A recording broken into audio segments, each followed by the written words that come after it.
அத்தியாயம் 78 எரிக்கின் ஆற்றல். அவன் கத்தி என் கையுறைகளை அறுத்துச் சென்றது. அவனிடம் உயர்ந்த நிலை ஆயுதம் இருக்கின்றது. இந்த மூவரும் இந்த மனிதனைப் போல வலிமையானவர்களாக இருந்தால் நாம் உயிர் பிழைக்க வாய்ப்பே இல்லை. அவன் எப்படி இருக்கிறான் என்பதை பார்க்க நான் எரிக்கை பார்த்தேன்.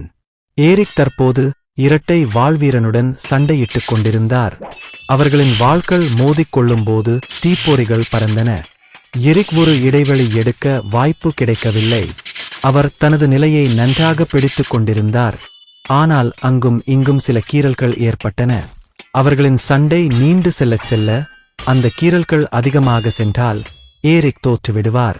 எரிக் தனது எதிராளியின் தாக்குதல்களை தடுக்க முடிந்தது என்பது என்னை தாக்கிய முதல் மனிதனைப் போல அவர் சக்தி வாய்ந்தவர் அல்ல என்பதை குறிக்கிறது.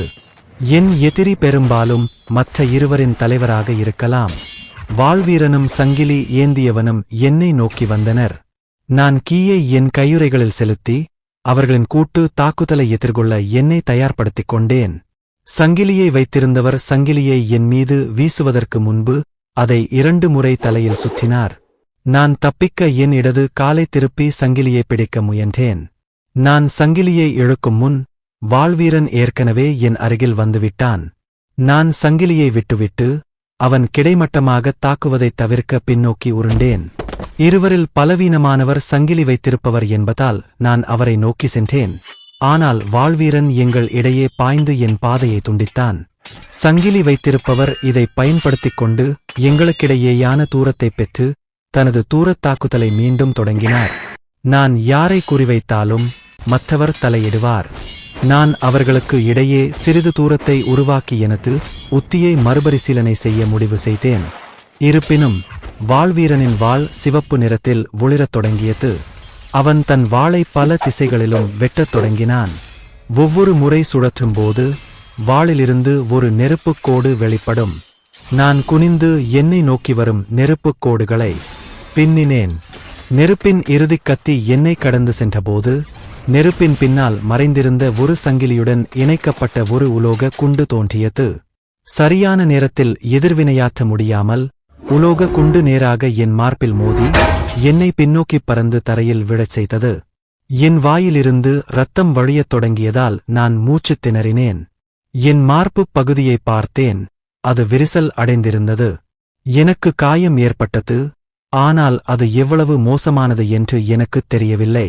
அப்போது என் வலதுபுறத்தில் இன்னொரு அலறல் சத்தம் கேட்டது. எரிக்கின் இடது தோள்பட்டையில் ஆழமான காயத்தை ஏற்படுத்திய ஒரு அடியால் அவர் துடித்துக் கொண்டிருந்தார். இந்த கை இப்போதான் சரி ஆச்சு, அட முட்டா கூதிகளா! ஏரிக் அந்த மனிதனை பார்த்து கத்தினார். எரிக்கிடம் இன்னும் அவ்வளவு சக்தி மீதமிருப்பதைக் கண்டு நான் ஆச்சரியப்பட்டேன். அவர் முழுவதுமாக காயங்களால் மூடப்பட்டிருந்தார். நான் விரைவில் ஏதாவது செய்யாவிட்டால் நாங்கள் இருவரும் இறந்துவிடுவோம். எரியும் கத்தியை வைத்திருந்த அந்த மனிதரே எங்களைச் சுற்றிலும் தீ பரவக் காரணமாக இருந்தவராக இருக்கலாம். நான் தரையில் இருக்கும்போதே அந்தச் சங்கிலி மீண்டும் என்னை நோக்கி வந்தது. நான் பக்கவாட்டில் உருண்டு சங்கிலியை பிடித்தேன். அந்த மனிதன் அதை இழுக்க முயன்றான்.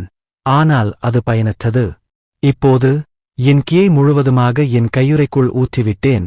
நான் அதை விடப்போவதில்லை. சுடர் வாள்வீரன் என்னை நோக்கி ஓடி வந்தான். நான் என் மற்றொரு கையை தரையில் வைத்து கத்தினேன். சமனிங் ஆரோ! என் கை இருந்த இடத்தில் ஒரு நொடியில் ஒரு கருப்பு ரோம கொம்பு ஓநாய் தோன்றியது. சங்கிலியை என் கையில் பிடித்துக்கொண்டே நான் வேகமாக ஆரோவின் மேல் ஏறினேன். ஆரோவின் வேகத்தில் நாங்கள் விரைவாக அவர்கள் இருவரையும் சுற்றி ஓடினோம். சங்கிலி இருவரையும் சுற்றிக் கொள்ளத் தொடங்கியது. ஆனால் சுடர் வாள்வீரன் விரைவாகச் செயல்பட்டான். அவன் சங்கிலியைத் தாக்கியதால் அது உடைந்தது. உடைந்த சங்கிலி தரையில் சரிந்தது. அந்தப் பையன் ஒரு சமனிங் யூசர். இதைப் பத்தி யாரும் எங்களுக்குச் சொல்லல. சங்கிலி ஏந்தியவன் சுடர் வாள்வீரனிடம் சொன்னான். அது ஒரு பொருட்டல்ல, பணி அப்படியே இருக்கும். சுடர் வாள்வீரன் பதிலளித்தார். ஆரோ இடதுபுறத்தில் இருப்பவரை நீங்கள் கவனித்துக் கொள்ளுங்கள். சுடர் வாள்வீரன் நான் பார்த்துக் கொள்கிறேன். சுடர் வாள்வீரன் இருவரில் வலிமையானவன் என்பது தெளிவாகத் தெரிந்தது. ஆனால் ஆரோ சங்கிலி வாளாளனுடன் சண்டையிட்டதால் இப்போது அது நேருக்கு நேர் சண்டையாக மாறியது. ஏரிக் ஏற்கனவே தோற்கடிக்கப்பட்டுவிட்டார் என்று நான் நினைத்தபோது அவருக்கு இரண்டாவது காற்று வீசுவது போல் தோன்றியது. பெரும்பாலும் சண்டையின் பெரும்பகுதியில் எரிக் தப்பித்துக் கொண்டும் தடுப்பதற்கும் முயற்சி செய்து கொண்டிருந்தார். அவர் இங்கும் அங்கும் பதிலடி கொடுப்பார், ஆனால் அவரது எந்த தாக்குதல்களும் அந்த நபரை தாக்கவில்லை. ஆனால் பின்னர் தாக்குதல்கள் அந்த மனிதனுக்கு சமாளிக்க மிகவும் சிரமமாகி வந்தன. எரிக்கின் வாள் சரியான இடங்களில் அவரை அடைந்தது. இப்போது நிலைமை தலைகீழாக மாறிவிட்டது. இரட்டை வாள்வீரர்கள் தடுத்தபோது எரிக் தான் தாக்கினார். அந்த மனிதன் திருப்பித் தாக்க விரும்பினான், ஆனால் அவனுக்கு வாய்ப்பு இல்லை. எரிக் அந்த மனிதனின் மனதை படித்து தான் எங்கு தாக்கப் போகிறான் என்பதை அறிந்திருப்பது போல் இருந்தது. அடப்பாவி! அந்த மனிதன் கத்தினான். அவங்க வெறும் மாணவர்கள் இல்லையா? அவங்க ஏன் இவ்வளவு பலசாலிகள்? எரிக் அந்த நபரைத் தொடர்ந்து தாக்கி, நீங்க சொல்றது சரிதான், நாங்க மாணவர்கள்தான். ஆனா எவ்ரியன் அகாடமியில நாங்கதான் சிறந்த மாணவர்கள். பின்னர் எரிக்கியிடமிருந்து ஒரு அடி அந்த மனிதனின் தலையை நோக்கி செலுத்தப்பட்டது. அந்த மனிதன் அந்த தாக்குதலை சக்தி வாய்ந்ததாக உணர்ந்தான். தாக்குதலைத் தடுக்க அவன் தனது 2 கத்திகளையும் பயன்படுத்த வேண்டியிருந்தது. தாக்குதலைத் தடுத்தபோது அவன் எரிக்கை பார்த்தான், ஆனால் அவன் மறைந்துவிட்டான். அடுத்த கணம் அவனது கால்கள் அந்த மனிதனை தரையில் விழச் செய்தன.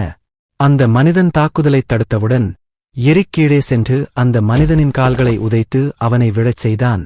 எரிக்கின் வாள் இப்போது அந்த மனிதனின் கழுத்தை நோக்கி குறிபார்க்கப்பட்டிருந்தது. சொல்லு, ஏன் எங்களைத் தாக்கினாய்? அந்த மனிதன் பதில் சொல்வதற்கு முன்பே பக்கவாட்டில் இருந்து ஒரு நெருப்புக் கோடு சுட வந்தது. எரிக், கவனமாயிரு என்று நான் கத்தினேன்.